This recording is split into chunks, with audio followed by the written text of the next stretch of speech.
27 cars crashed. Most of them are demolished, but the only reported injury was that Mike Harmon bit his tongue and took a couple of stitches. That's unbelievable. Says a lot. Thank goodness. Race car. Thank goodness. There may be some other drivers down there biting their tongues. Now, here are the drivers up in the standings that were involved in that wreck, and our point leader, Jack Sprague, is the only one of this list still on track.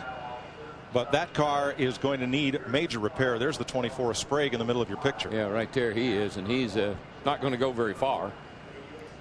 13 cars made it through. Some unscathed, some not. Steve Burns. Well, this race a year ago is when Jimmy Spencer uttered the line, Jimmy Spencer never forgets, but this may be a day to forget. Oh, man, it was hectic out there. I don't know, some of them inexperienced drivers, as Darrell would say, just they had really good cars, and they got the race in 2 and 3 wide awful early in the race. And, you know, one of them just made a mistake. And everybody wants to blame Talladega. They want to blame these restrictor plates and stuff, and there's nothing wrong with this racetrack. It's just the drivers make errors, and those boys made some errors today. And, you know, we had it all missed. I was so proud of myself. I got all the way through this thing, down on the apron, back into the track, back down on the apron, back through. And I know you guys couldn't see it because of the smoke and everything else. And right at the last second, Greg Biffle got hit again and pushed up. And when he did, I hit him. And didn't do a lot of damage to the Team Yellow car, but it did enough that we don't race for the points here. So hopefully some of these other guys can get out. I know nobody got hurt, and that's pretty cool. I'm glad for that. But I'm also upset that these guys are supposed to respect this racetrack, and it's obvious they always want to blame Talladega for their problems, and it's really nothing wrong with Talladega or Daytona. It's always drivers' faults. Glad you're okay, Jimmy. Let's go to Matt. Steve, once the big one happens, then it becomes a crisis management situation for crew chiefs, and Tim Shutt is Mike McLaughlin's crew chief. Now, Timmy, you've had a chance under this red flag. You cannot work on the car, but you have formulated a game plan on how to get the car back out. What are you going to do first? Well, we got the two biggest problems we have is the rear suspension is on the left side is bent up from the chassis actually getting into it. So we're going to have to clear off the left rear truck arm, push the suspension back, and get that fixed. The other big problem is obviously the nose is completely destroyed. So here at Daytona and Talladega, you got to have a nose on to even try to get up the minimum speed. You get one shot to try to get up the minimum speed. If you can't get up the minimum speed, they park you, and all the work's for naught. So that's our two biggest concerns right now. We have some other cosmetic problems, obviously, but probably nothing that's going to keep us from getting up the minimum speed. And when you get into a situation like this, do you have a formulated game plan of certain guys do certain jobs?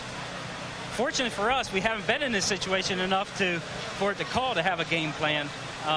But our guys, everybody knows what their deal is here, and everybody works real hard, so it's easy to formulate a game plan in quick time. So we should be all right here. Once NASCAR removes a red flag, these guys will start work, Dick Berggren. Well, Joe Ruttman began his professional racing career in 1962, 41 years ago. Joe, you ever been through anything like this before? Well, this makes the races a lot closer, and I think to answer that question, no, you never have. But it's kind of neat giving everybody a chance to do good. You know, no matter where your budget is, you can run up there with the best of them. And again, I'm a fan, and I like to see close races. I love Formula One, but they zoom off 30, 40 seconds and no race. This way here, you know, there's racing going on all the time, and occasionally there's accidents or, you know, and you get caught up into it. You just have to accept that's part of racing. But have you ever been in a wreck like this before with this many cars involved? Not with this many cars. I've been one here in Talladega with quite a few. I don't believe this number of cars, but there was a bunch of them. There's no question about it. But it's just good that maybe it's better to keep them all bunched up because no one can get a run at you. That's when you get in trouble, is when you get set dead still and some guy comes around running 180 mile an hour. This way the whole pack is right together, and that way no one gets a real run at you, and there's no giant impact at one time. And I think that's what makes a big difference, is there just nobody T-bones you at a great variance in speed. A few moments ago, I asked car chief Johnny Allen if they were going to get this car fixed. He said yes for Daytona. That's why they're working on this one. They have pulled Joe Ruttman's car from the event. They will not run another lap today. They probably couldn't have run another lap today anyhow. Shirt says if Jimmy ever forgets, we'll remind him. That being the pit crew. But I'll tell you, those DeWalt power saws have seen as much action as the air wrenches here at Talladega this weekend. And you know what these teams are faced with in the past years? This was the last restrictor plate race for these guys, so you had all the way to the winter time to be prepared for Daytona. Now they'll be at Daytona with the Winston Cup cars in July here in about 3 months with these same type of race cars. A lot of work to be done over the next few months. Richard Childress, car owner, talking with Winston Cup director John Darby. Gary Nelson, technical director, weighing in. They're wondering about tomorrow when on Fox we'll show you the Aaron's 499, part of a big day across the Fox networks. NASCAR this morning presented by Smirnoff Ice on Fox Sports Net. The Aaron's 499 on Fox presented by Pepsi. And NASCAR Victory Lane All Access Michael Waltrip's weekend Sunday night on Fox Sports Net. We're under the red flag. We'll be right back.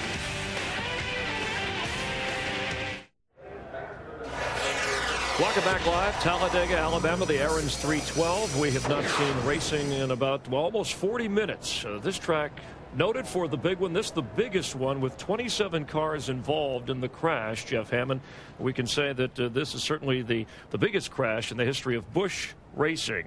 And at going 180 miles per hour, amazing that there were not more injuries other than stitches required for Mike Harmon's tongue. I mean, there for a minute when this thing started, I think everybody at home was watching and said, oh, my gosh. And we just started praying about that time that nobody would hit very solid and be able to walk away from it. I think, again, we keep talking about the safety that NASCAR has brought into the sport again. I believe it had a big bearing as far as everyone getting out and walking away and with only one guy biting his tongue. So I think we're very, very lucky there. The one thing I want to point out here about this whole situation is that everybody says, well, it could have, should have, wouldn't have happened if we hadn't been running here at Talladega. But that's part of the animal. I mean, that's what we always come to Talladega. We understand that could happen. We always pray that it doesn't. And it all depends, again, on how things and circumstances develop. Well, we had a couple of rookies with Shane Meal and Scott Riggs, and you heard Shane Meal, and that's the advantage here, listening to the drivers describe what they saw, what they felt. He said, hey, I might get blamed for the wreck here, but I was in the car, I know. But yet Jimmy Spencer pointed out that, hey, it's not the track, it's not the speed, it's the drivers out here. Well, so what can be done to prevent something like this? It has a lot to do with luck. I mean, fortunately, with our cameras that we had around the racetrack, we were able to go back and verify everything that was said. Up to that point right there, it was very iffy. But this time here, when we had an opportunity to go back and look at it, but what do you do about it, Chris? You got to have a little bit of racing luck, because what Kenny Wallace did, like I say, he was moving up the racetrack and somebody reacted. And that might have been just a little bit of inexperience on Scott Riggs' part of thinking that, well, he's coming across my nose, I've got to give him room to get in, which is probably the right thing to do. But when everything here happens so fast, we've slowed them down. We slowed them down at 180 miles an hour. You still can have a lot of things happen with that many cars together. No place to go. On lap 15 out of turn 2, and 10 of the top 15 cars involved in, or leaders in the Busch points race involved in this, they're going to try and get back out there. What is the minimum speed, by the way, when they get if cars are partially repaired and get to running? Well, what they're looking at right now is the lap time speed is going to be a 57.36, which is about 15% is what they work off of the happy hour speed. NASCAR takes and says, okay, this is what the guys are running in actual race trim. We take 15% of that speed, and that's what you've got to have a minimum of, so you can keep up, to get out of everybody's way and not be basically a detriment to the field itself as it comes around. Spectacular 27-car crash, and no serious injuries. We are red flagged and continuing to await the return of cars to racing. Let's get out trackside to Steve Burns, who is with a guest. Steve? Thanks, Chris. We've caught up with Ashton Lewis on the 46 car. Your team's looking at the damage. Looks like you're okay. Can you get that race car back on the track? Yeah, I definitely think so. I drove it back around, backed up, came back in, knocked the radiator out of it, so they got to replace that, and obviously repair some of the sheet metal damage on the front of it. So the Silver Patrol crew will get me back out there. We're kind of worried right now about making minimum speed, so they want to make it right the first time so we can get out there.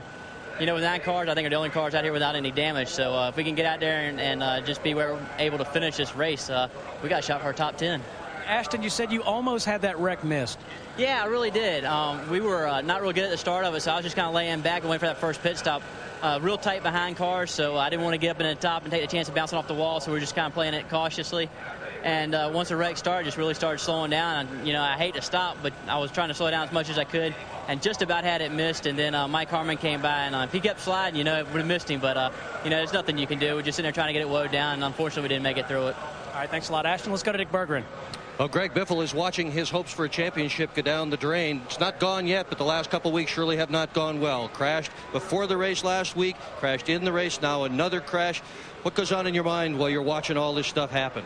Well, it's really frustrating, especially restrictor plate racing. You know, it's bound. We know it's going to happen. It's just when it's going to happen. And there's a few, you know, lesser experienced drivers up at the front of the field there today, and I think a couple people made mistakes. I'm not sure what happened there. All I saw was a 10 car go across in front of me like a movie. It was about 10 feet in the air, and you know, I tried to move up a little bit but not wreck the guy that was on the outside of me, and then somebody pushed the 10 back up into us, and it's really unfortunate that happened. But you know, we're thinking about Jack and hope he's going to get better for us, and we'll pull it together. I think we'll be okay. I took a pretty hard hit in the foot box and whatnot. Safety equipment we got in these cars today really worked out. So I'm okay. You're going to try to get back in it?